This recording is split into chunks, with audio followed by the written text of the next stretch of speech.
सलीक़े से हवाओं में जो खुशबू घोल सकते हैं, सलीक़े से हवाओं में जो खुशबू घोल सकते हैं, अभी कुछ लोग बाकी हैं जो उर्दू बोल सकते हैं। सलाम मसनून, आदाब।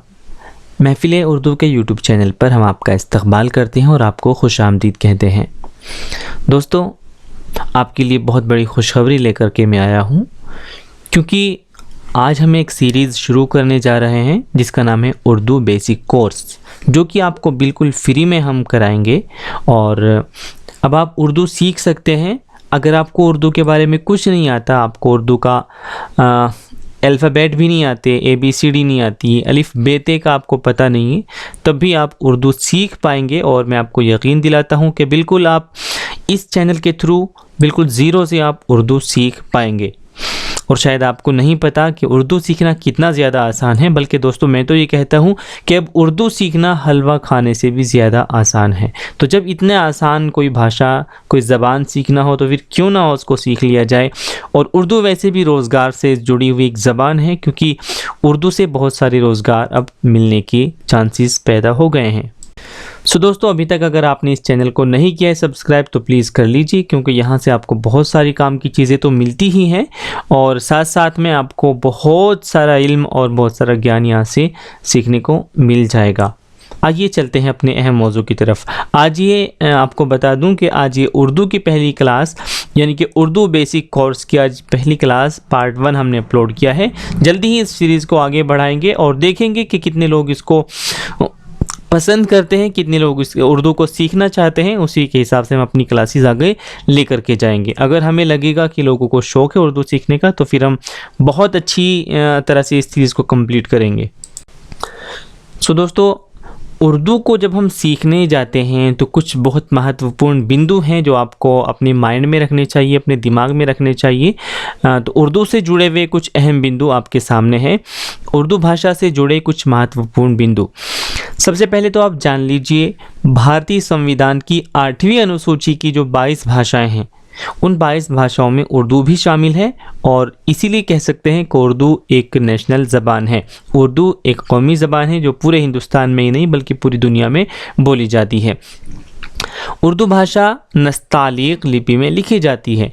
जैसे कि मैं आपको बता दूं, जो हमारी हिंदी भाषा है वो देवनागरी लिपि में लिखी जाती है, जो इंग्लिश है वो टाइम्स न्यू रोमन में लिखी जाती है। इसी तरह जो उर्दू भाषा है वो नस्तालीक लिपि में, यानी नस्तालीक रस्मुल ख़त में लिखी जाती है। कभी कभी सवाल यहाँ से भी बन जाता है कि उर्दू कौन सी लिपि में लिखी जाती है।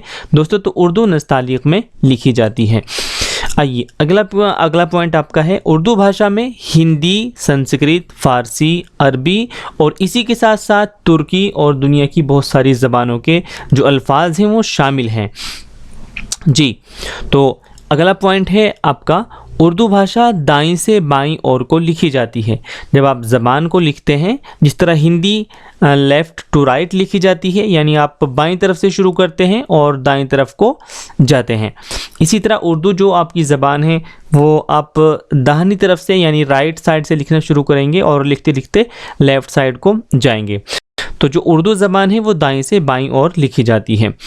उर्दू भाषा को के सभी अक्षरों को हुरूफ़े तहज्जी कहते हैं। याद रखने वाली बात है कि जिस तरह हम हिंदी के जितने अक्षर हैं हिंदी भाषा के, उनको वर्ण कहते हैं, या जो पूरी की पूरी हिंदी की वर्णमाला होती है, इसी तरह इंग्लिश के जो अक्षर होते हैं, लेटर्स होते हैं, उनको हम अल्फ़ाबेट कहते हैं। ठीक उसी तरह उर्दू के जितने अक्षर होते हैं या अल्फ़ाबेट होते हैं, उनको हम हुरूफ़े तहज्जी कह सकते हैं या कहते हैं। अगला पॉइंट आपका है, उर्दू भाषा के अक्षरों यानी हुरूफ़ों की संख्या 36 + 1 यानी टोटल 37 होती है। दोस्तों, मैं आपको बता दूं, जो उर्दू के जो अक्षर हैं यानी लेटर्स हैं, उनमें जो उर्दू के बड़े बड़े थिंकर हैं, उर्दू के बड़े बड़े रिसर्चर हैं, वो एक मत नहीं है, उनका इत्तफ़ाक़ नहीं है इस चीज़ पर। किसी ने अलग संख्या बताई, किसी ने अलग बताई, लेकिन जो मॉडर्न टाइम में हमारे पास उर्दू है या फिर जो बड़ी बड़ी यूनिवर्सिटीज़ उर्दू पर काम कर रही है, उन्होंने बताया कि उर्दू के जो असल हर्फ हैं, असल अक्षर हैं, लेटर हैं, तो उनकी तादाद 36 + 1 यानी जो ये +1 है इसको हम हमज़ा बोलते हैं। तो टोटल करके ये 37 हर्फ यानी 37 लेटर्स होते हैं। आगे हम बात करेंगे कौन कौन से होते हैं। अगला पॉइंट आपके पास है कि उर्दू भाषा विश्व के अलग अलग सभी देशों में बोली जाती है। दोस्तों अगर अभी तक आपने इस चैनल को सब्सक्राइब नहीं किया तो प्लीज़ कर लीजिए, क्योंकि बहुत काम आपके ये आने वाला है। चलिए अगला पेज हम देख लेते हैं। तो यहाँ से शुरू होता है आपका उर्दू सीखने का सफ़र, जो कि होने ही वाला है बहुत खूबसूरत। जैसा कि हम आपको बता चुके हैं कि उर्दू के अलिफ से लेकर ये तक जितने भी हरूफ हैं उन सभी को हरूफ तहज्जी के नाम से जाना जाता है। जैसे हिंदी में सारे अक्षरों को वर्णमाला के नाम से जानते हैं, इंग्लिश में अल्फ़ाबेट के नाम से जानते हैं, ठीक उसी तरह उर्दू के जितने हरूफ हैं उन सभी को हरूफ तहज्जी के नाम से जानते हैं। दोस्तों यहाँ पर आप स्क्रीन पर देख रहे होंगे, मैंने यहाँ पर उर्दू के हर्फ भी लिखे हैं, उसके साथ साथ इनका प्रोनाउंसिएशन कैसे होगा, उच्चारण कैसे होगा, वो भी यहाँ पर साथ में लिखा है इसके ऊपर, ठीक। और मैंने यहाँ पर इस चीज़ को भी मेंशन किया है कि इसका रिप्लेसमेंट यानी कि इसकी जो ध्वनि है, इसकी जो आवाज़ है वो हिंदी में कौन सा अक्षर देगा, ये वो भी मैंने यहाँ पर मेंशन कर दिया है। और साथ साथ में दोस्तों मैंने इंग्लिश का भी यहाँ पर मेंशन कर दिया है। तो अगर आप किसी भी लैंग्वेज को जानते हैं, कोई भी ज़बान आपसे आती है, हिंदी, इंग्लिश, तो आप उर्दू बहुत आसानी से सीख सकते हैं। चलिए शुरू करते हैं। मैं आपको बता दूं, जैसे कि हमने पीछे बताया कि उर्दू में टोटल 36 हरूफ होते हैं हरूफ तहज्जी में, और एक हमज़ा होता है, तो इसको मिलाकर 37 हो जाते हैं। आइए वन बाय वन, जिस तरह कि हमने आपको बताया था कि उर्दू जो ज़बान है वो राइट टू लेफ़्ट लिखी जाती है, यानी दाईं तरफ से बाएं की ओर लिखी जाती है। तो सबसे पहले ये अक्षर आता है हमारा, सबसे पहले आता है अलिफ। देखिए दोस्तों, इसकी बनावट को आप गौर से देख लीजिएगा, एक सीधा डंडा सा होता है, और आपको करना ये है कि आपको इनको समझना होगा। सबसे पहले आप इनको समझेंगे, उसी के बाद ही बात आगे बन पाएगी। इसको अलिफ बोलते हैं। इसका अब जो शक्ल है, इसका जो फेस है वो देख लीजिए अच्छे से। और हिंदी में इसको यहाँ पे मैंने लिख दिया है अलिफ। अगर हम बात करें इसकी जो ध्वनि होगी, इसका जो रिप्लेसमेंट होगा वो हिंदी में क्या होगा, तो हिंदी में होता है आ, इंग्लिश में हम बोल सकते हैं ए, और उर्दू में होता है अलिफ। चलिए दूसरा अक्षर बे, इसका जो प्रोनाउंसिएशन होगा वो होगा बे, और हिंदी में जो इसका अक्षर आता है वो होता है बा। इंग्लिश में दोस्तों हम बी को इसकी जगह यूज़ करते हैं। आगे चलते हैं, आपके सामने है पे, इसका जो प्रोनाउंसिएशन होगा वो होगा पे, और हिंदी में इसका जो रूपांतरण होगा वो पा बोला जाता है, और इंग्लिश में हम इसका जो लेटर यूज़ करेंगे इसकी जगह वो करेंगे पी। अगला अक्षर, अगला हर्फ हमारा है ते। दोस्तों इसको बोलेंगे हम ते, तो इसका प्रोनाउंसिएशन होगा ते, और हिंदी में जो इसका अक्षर आएगा वो आएगा त, और इंग्लिश में हम इसकी जगह यूज़ करते हैं टी। एक चीज़ और आप यहाँ पर नोट करेंगे, कुछ जगह मैंने सॉफ्ट लिखा है, कुछ जगह हार्ड लिखा है। इनका मतलब होता है कि जहाँ हार्ड है वहाँ जो हमारे मुंह के अंदर दांत है, जीभ है और मुंह के अंदर का तालू है, उसको हम हार्ड करके आवाज़ निकालते हैं, और जहाँ पे सॉफ्ट लिखा है वहाँ आवाज़ आराम से निकल जाती है, ईज़िली निकल जाती है। लेकिन जो हार्ड वाले हर्फ होते हैं, जिनकी आवाज़ थोड़ी हार्ड करके हमें निकालनी होती है, उसमें थोड़ा सा हमें अलग से मेहनत करनी होती है। तो इसी तरह अगला अक्षर है टे, इसका प्रोनाउंसिएशन होता है टे, और हिंदी में इसको बोला जाता है टा, और इंग्लिश में हम इसका जो अक्षर लेते हैं, लेटर लेते हैं, वो इसका आवाज़ होता है टी। दोस्तों यहाँ पर गौर करने की बात यह है कि यहाँ भी टी है और यहाँ भी टी है। आपने देखा होगा कि इंग्लिश के अंदर टा तो होता है बट ता नहीं होता, लेकिन हिंदी और उर्दू के अंदर ता एक अलग अक्षर होता है और टा एक अलग अक्षर होता है। इसीलिए जो इंग्लिश का टी है वो हिंदी के ता और टा दोनों की जगह यूज़ होता है। इसी तरह उर्दू के भी ता और टा दोनों में टी का ही यूज़ करते हैं। अगला अक्षर हमारा है से।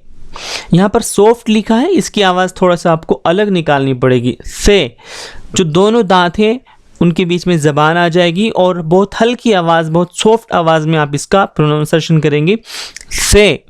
चलिए, हिंदी में इसकी जगह सा बोला जाता है और इंग्लिश में इसके लिए एस का प्रयोग हम करते हैं। अगला अक्षर हमारा है जीम। इसका प्रोनाउंसिएशन होता है जीम, और हिंदी में इसको जा बोला जाता है, और इंग्लिश में इसके लिए जे लेटर का इस्तेमाल किया जाता है।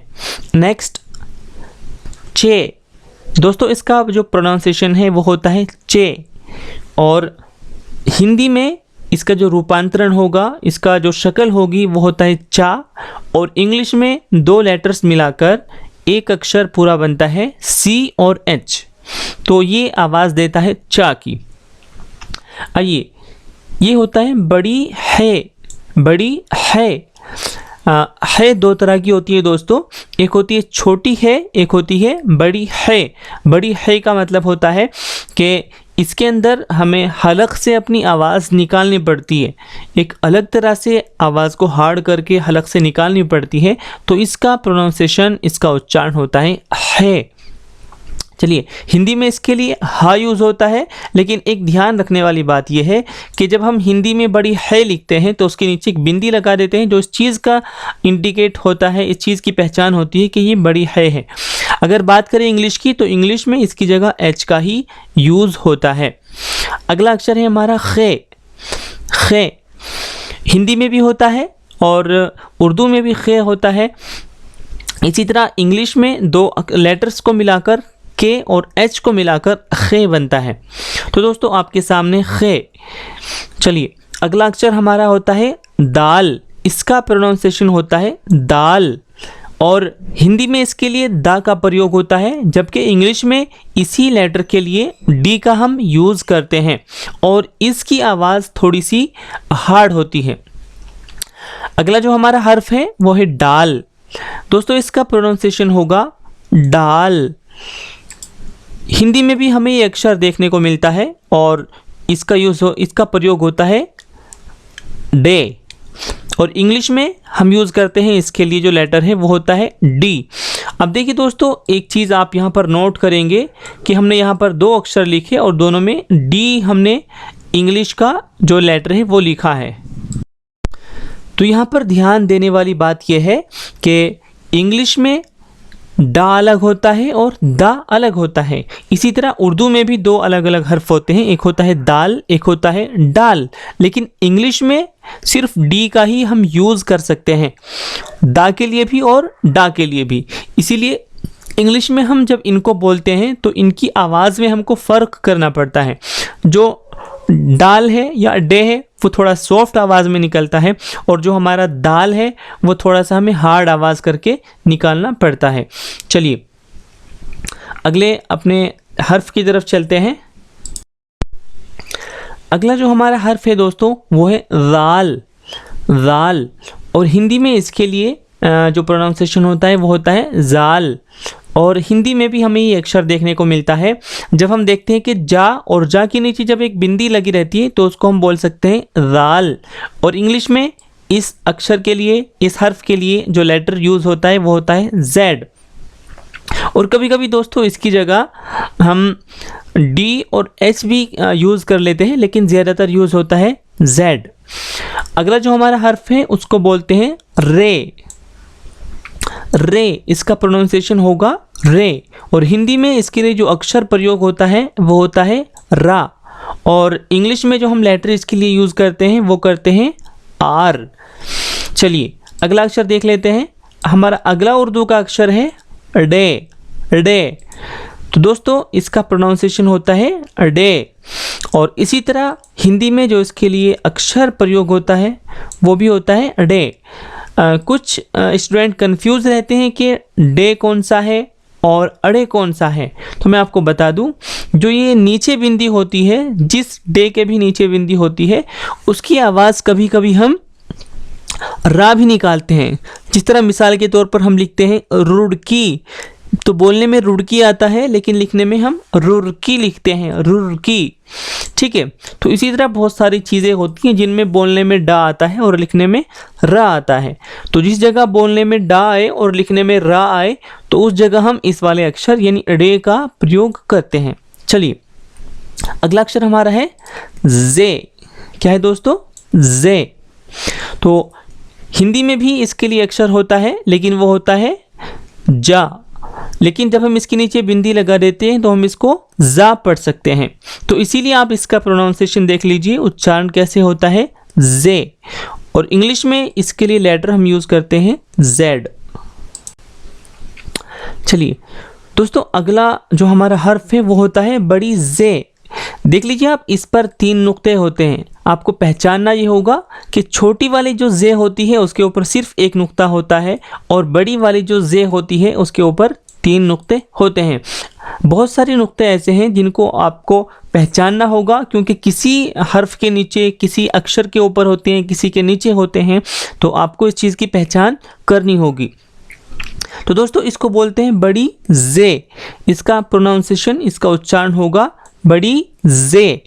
और हिंदी में इसके लिए जा, और जब उसके नीचे बिंदी लग जाती है तो वो बन जाता है जा। और दोस्तों, इंग्लिश में जो लेटर इसके लिए यूज़ होता है वो होता है जेड, और इसकी आवाज़ हम थोड़ी सी हार्ड करके निकालते हैं, यानी जे। चलिए, अगला जो हमारा हर्फ होता है वो होता है सीन। इसको आप पहचान लीजिए, इसको बोलते हैं सीन, और इसका जो प्रोनाउंसिएशन है वो होता है सीन। और दोस्तों, हिंदी में इसके लिए जो अक्षर प्रयोग होता है वो होता है सा, और हिंदी में भी इंग्लिश में भी इसके लिए जो यूज़ होता है वो होता है एस। तो चलिए, अगले जो हमारा हर्फ है उर्दू का वो है शीन। अब इसको गौर से देखिए, ये वाला भी सीन है और इधर नीचे वाला भी शीन है, लेकिन इनमें फ़र्क ये होता है दोस्तों, एक इनमें छोटा सीन है, इस वाले को हम छोटा सीन बोल सकते हैं, और जो यहाँ पर है इस वाले को हम बड़ा शीन बोल सकते हैं। तो जो इसकी आवाज़ होगी वो भी हार्ड होगी।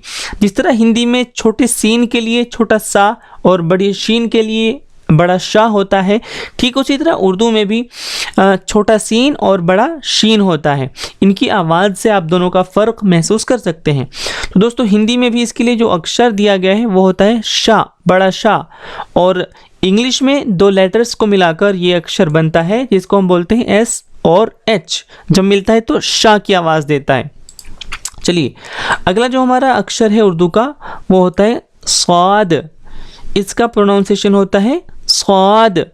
थोड़ा सा हार्ड जब हम आवाज़ निकालेंगे, मुंह भर के आवाज़ निकालेंगे, तब जो तलफ़ुज़ है, जो उच्चारण होता है वो होता है स्वाद।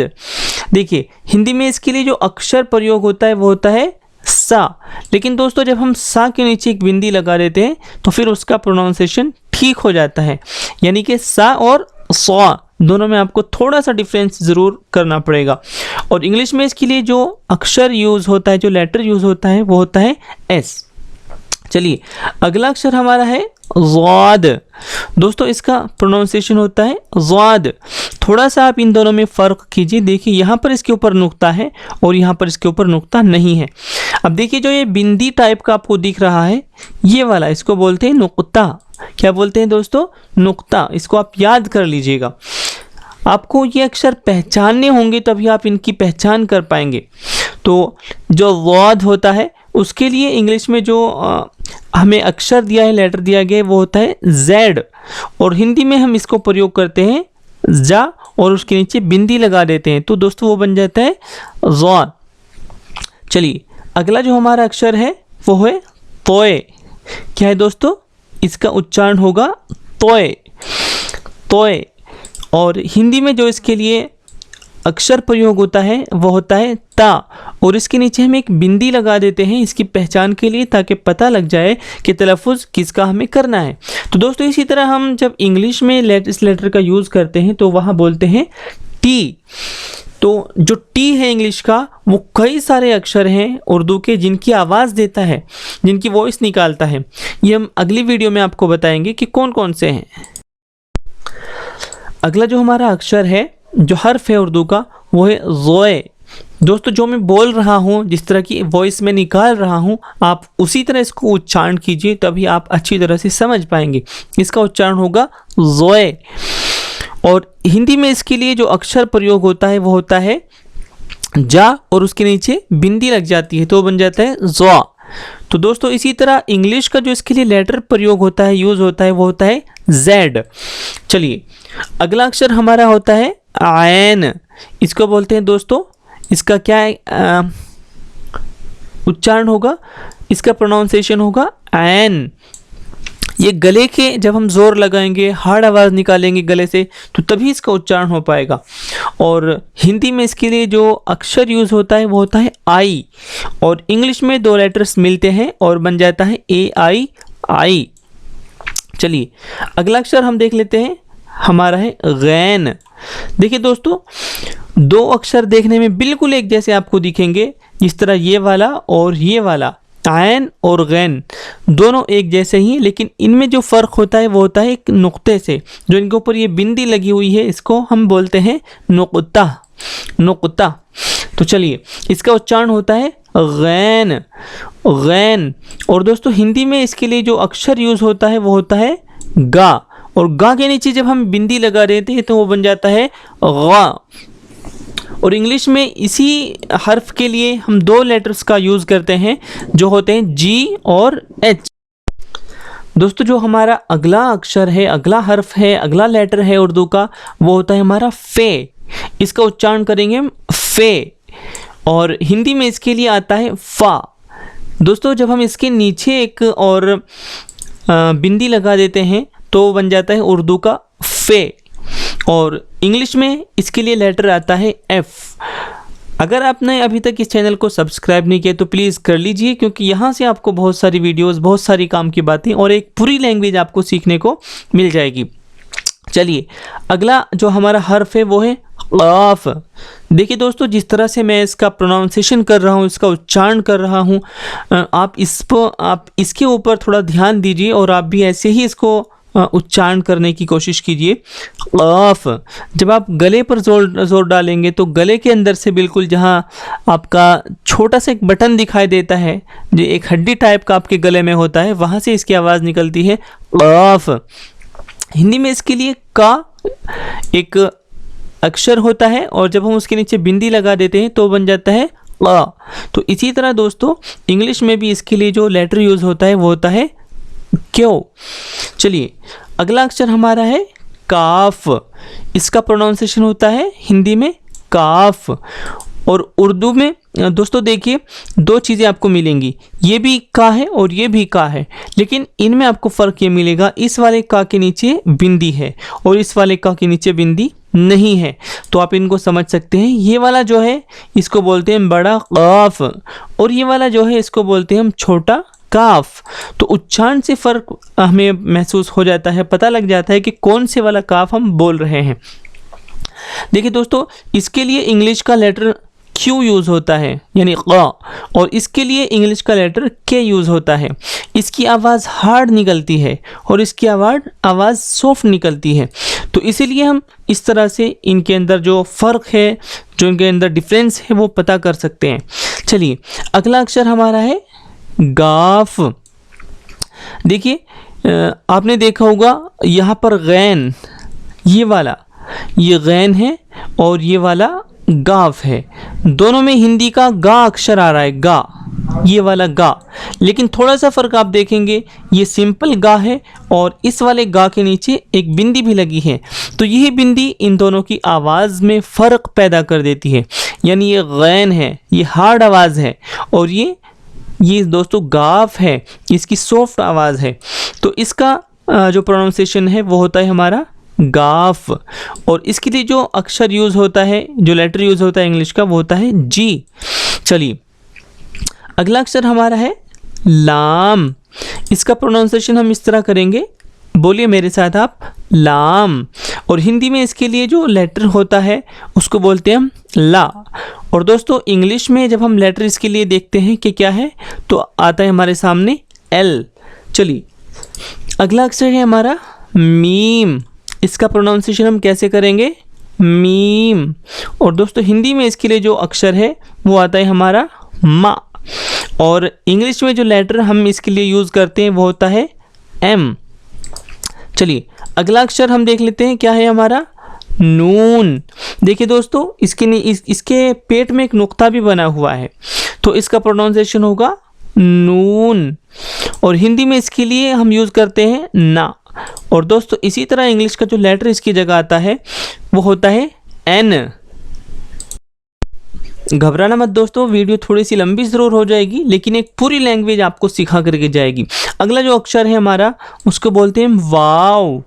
क्या बोलते हैं दोस्तों? वाव। इसका उच्चारण होगा वाव। और हिंदी में इसके लिए अक्षर होता है वा।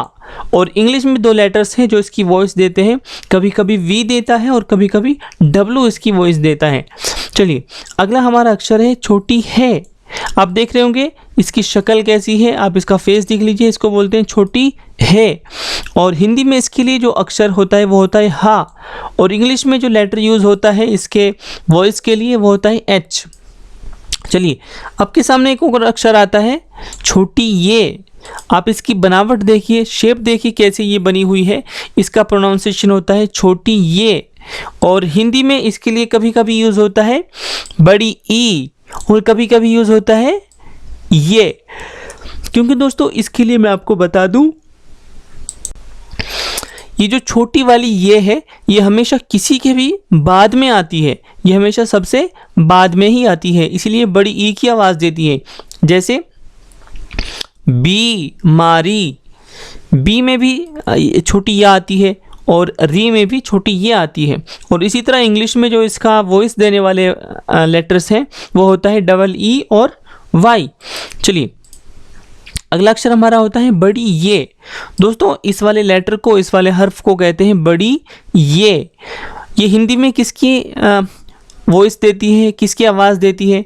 तो कभी कभी तो आई की मात्रा की देती है, सॉरी कभी कभी तो एक ही मात्रा की देती है, एक ही मात्रा। और कभी कभी ये देती है एक ही आवाज़, जैसे सेब है ना, बेटे, तो एक ही आवाज़ हो गई। तो इसी तरह इंग्लिश में कभी कभी ई की आवाज़ देती है और कभी कभी ए आई की आवाज़ देती है। तो इस तरह दोस्तों ये थे हमारे 36 लेटर्स जो हमने आपको बताए। अब कुछ लेटर्स और हैं जो आपको समझने होंगे। अब देखिए साथियों, उर्दू भाषा में कुछ अक्षर ऐसे होते हैं जो दो अक्षरों से मिलकर बनते हैं। उर्दू में कुछ हर्फ ऐसे होते हैं जो अकेले नहीं होते, अकेले उनकी आवाज़ आप समझ नहीं सकते हैं, बल्कि उनकी आवाज़ निकालने के लिए आपको दो अक्षरों को मिलाना पड़ता है, तभी वो एक होते हैं और एक की आवाज़ देते हैं। आइए कुछ ही अक्षर हैं, आप उनको भी देख लीजिए। सबसे पहले आता है भे। देखिए दोस्तों उर्दू में भे या भा कोई अलग से अक्षर नहीं है, बल्कि हम दो अक्षरों को मिलाते हैं, बे प्लस दो चश्मी है। अभी आपके सामने जो ये अक्षर है, जो लेटर है, इस हर्फ को कहते हैं दो चश्मी है। तो जब हम बे के साथ दो चश्मी है मिलाते हैं तो ये बन जाता है भे। ठीक इसी तरह जब हम इंग्लिश में बी के साथ एच को मिलाते हैं तो यहाँ भी हो जाता है भे। दोस्तों जैसे इंग्लिश में बहुत सारे लेटर ऐसे हैं जो दो को मिला करके एक आवाज़ देते हैं, ठीक वैसे ही उर्दू में भी बहुत सारे हर्फ ऐसे होते हैं जो अकेले किसी आवाज़ को नहीं पैदा कर सकते, बल्कि उनके लिए दो का मिलना ज़रूरी होता है। जिस तरह इंग्लिश में यहाँ पर बी और एच मिलके भा की आवाज़ देते हैं, इसी तरह उर्दू में भी जब बे और दो चश्मी है मिलते हैं तो वो भा बनता है, उसको हम बोलते हैं भे। इसका प्रोनाउंसिएशन हो जाएगा भे। चलिए अगला जो हमारा अक्षर है उसको बोलते हैं हम फे। क्या बोलते हैं दोस्तों? फे। जैसे इंग्लिश में अलग से कोई फे अक्षर या लेटर नहीं है, बल्कि हम दो लेटर्स को मिलाते हैं पी और एच, तब हमें फा की आवाज़ मिलती है। तो ठीक उसी तरह उर्दू में भी जब हम पे और दो चश्मी है को मिलाते हैं तो वो बन जाता है फे। देखिए दोस्तों इनकी आवाज़ हार्ड ही निकलेगी। चलिए अगला अक्षर हमारा है थे।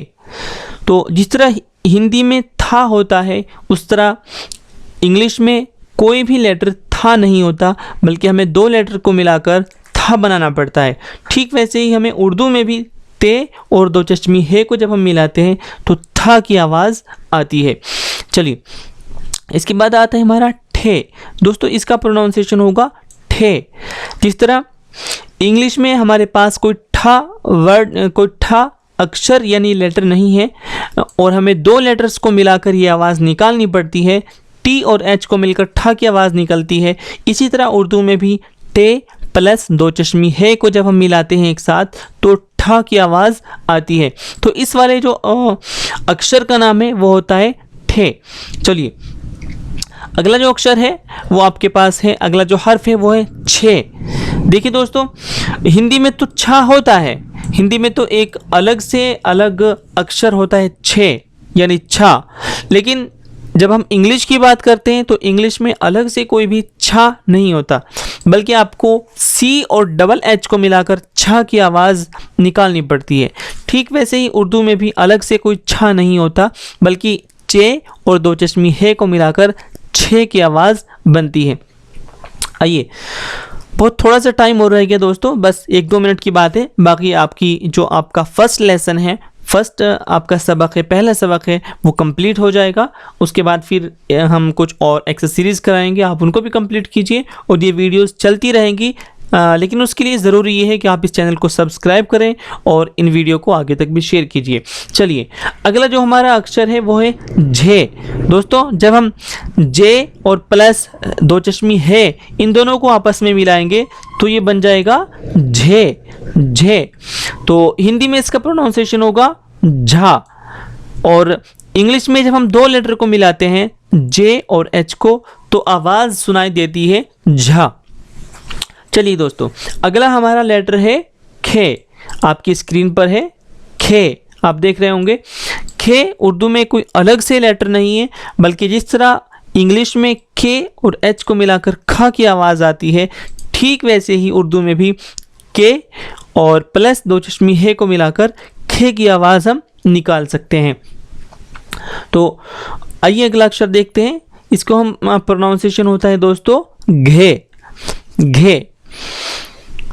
हिंदी में तो घा अलग से होता है एक लेटर, लेकिन इंग्लिश की जब हम बात करते हैं तो इंग्लिश में जी और एच को मिलाकर घा बनता है। तो ठीक वैसे ही दोस्तों उर्दू में भी ये गाफ है, ये वाला जो अक्षर है वो उसका नाम है गाफ, और ये वाला जो दो चश्मी है जब ये दोनों मिल जाते हैं तो आवाज़ निकलती है आपकी घे। चलिए, अब देखिए 2-3 अक्षर ऐसे हैं जो लिखे भी अलग अलग ही जाएंगे और जब हम उनको प्लस कर देते हैं तब भी वो अलग ही रहेंगे, लेकिन उनकी आवाज़ जो उनकी ध्वनि होगी, उनका साउंड होगा, वो अलग ही हमें सुनने को मिलेगा। एक हर्फ होता है उर्दू में धा या धे। देखिए दोस्तों, यहाँ पर जब हम दा प्लस दो चश्मी है इनको दोनों को आपस में मिला देते हैं तो ये धा बन जाता है, लेकिन ये लिखने में फिर भी अलग अलग ही है। आप ऊपर वाले अक्षर देख रहे होंगे, ये एक साथ मिल जाते हैं, खे एक साथ मिल गया, घे एक साथ मिल गया, है ना, फे एक साथ मिल गया, यहाँ पर थे एक साथ मिल गया, लेकिन यहाँ पर आप देख रहे होंगे कि जमा करने के बाद भी ये दोनों अलग अलग ही लिखे जाते हैं। तो दोस्तों, इनका जवाब ये है कि ये अलग अलग क्यों लिखे जाते हैं। तो ये होता है दाल, डाल और अड़े।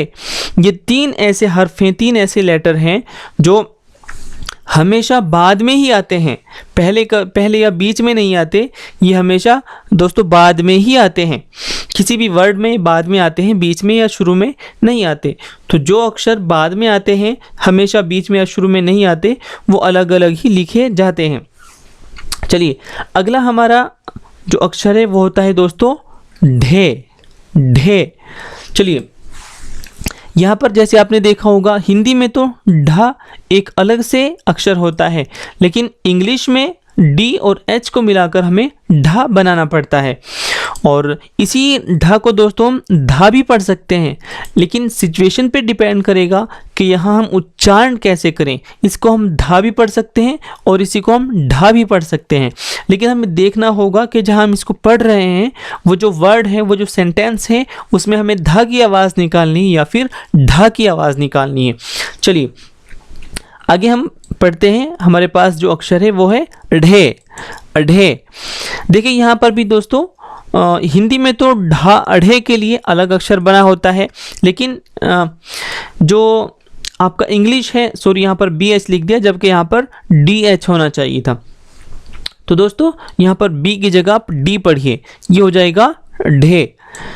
आपको एक काम की बात मैं और बता दूं, आप देख रहे होंगे कि यहाँ इस वाले अक्षर के नीचे बिंदी लगी हुई है और इस वाले अक्षर के नीचे बिंदी नहीं है। तो दोस्तों इनका बहुत बड़ा फ़र्क पड़ता है। जिस तरह मैं आपसे बोलूं कढ़ी, तो कढ़ी को कुछ जगह हम करी भी बोलते हैं, करी। तो अगर कोई अक्षर ऐसा हो जिसको ढा और रहा दोनों बोला जा सकता है तो वहाँ पर ये वाली बिंदी लगेगी। और अगर कोई अक्षर ऐसा हो कि उसको हम रा नहीं पढ़ सकते बल्कि ढा ही पढ़ना पड़ेगा तो वहाँ पर हम बिंदी नहीं लगाएंगे। तो इसलिए इनके उच्चारण में भी फ़र्क होता है। इसको हम बोलते हैं ढा और इसको हम बोलते हैं अढ़े। तो बात समझ आई दोस्तों। ये थी हमारी उर्दू की पहली तख्ती, पहला सबक और पहला लेसन। आपको 35 मिनट शायद लग गए होंगे, लेकिन बहुत कुछ आपको यहाँ पर सीखने को मिला। और इसकी PDF भी दोस्तों हम अपने ग्रुप में शेयर कर देंगे।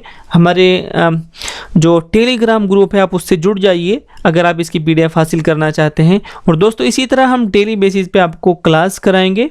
और आज तो ये एक आपके सामने एग्जाम्पल था, आगे आगे बहुत अच्छी अच्छी क्लासेस आपकी होने वाली हैं।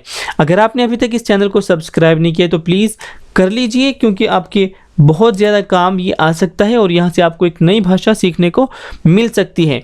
दोस्तों बने रहिए हमारे साथ। वीडियो को देखने के लिए आपका बहुत बहुत शुक्रिया।